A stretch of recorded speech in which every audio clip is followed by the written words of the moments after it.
vous donner des révélations. Demandez, c'est pour vous. Il va vous donner les révélations vous concernant. Il a dit dans Jérémie chapitre 29 que nous avons lu, nous sommes arrêtés au verset 10. Verset 11 dit, car je connais les projets que j'ai formés sur vous, projets de paix et non de malheur. Dieu n'a pas prophétisé un malheur sur vous. Si quelqu'un a prophétisé un malheur sur vous, ça va retomber sur lui. Ça n'a rien à voir avec le Seigneur.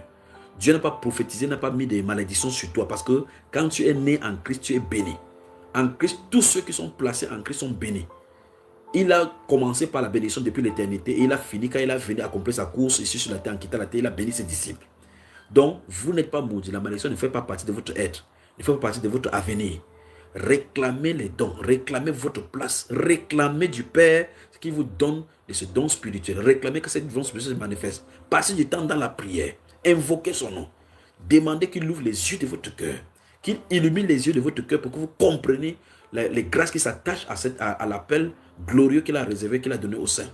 Priez, passez du temps dans la prière, dans les louanges. Sanctifiez-vous, priez, édifiez-vous, glorifiez le Seigneur dans vos cœurs. Chantez ses louanges, criez à lui dans vos cœurs. Quand vous restez, méditez sur les choses saintes.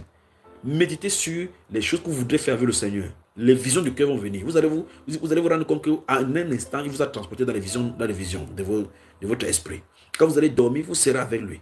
Donc ne passez pas autant à lire les magasins, à écouter les journaux. Les journaux vous serviront en lien. Le but des annonces, au Brésil, il y a eu 4 morts, tel avion est tombé à tel endroit, c'est pour vous faire peur. Satan fait tout et tout pour mettre ses ingrédients en toi.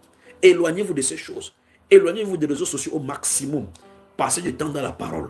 Passez du temps dans la présence du Père. Adorez-le, célébrez-le. Que les gens disent d'ailleurs que tel pays est en train de brûler. Il y a la guerre à tel endroit, tel président est mort. Ça ne vous concerne pas. Vous appartenez au royaume des vivants, au royaume du surnaturel. Désirez le surnaturel. Désirez le travail avec le Seigneur. Désirez la rencontre des expériences avec le Seigneur. C'est pour vous. Il vous donnera. Désirez cela. Jésus est mort à la croix. Il est mort à la croix pour donner sa vie en sacrifice afin que nous vivions de l'espérance avec lui. Désirez sa présence. Désirez réclamer les dons spirituels, c'est pour vous. Les dons spirituels ne servent pas pour le ciel. Les anges n'ont pas besoin des dons spirituels. Réclamez, c'est pour vous. Réclamez, c'est soi maintenant. Élevez la voix, réclamez. Réclamez, on revient dans la deuxième partie.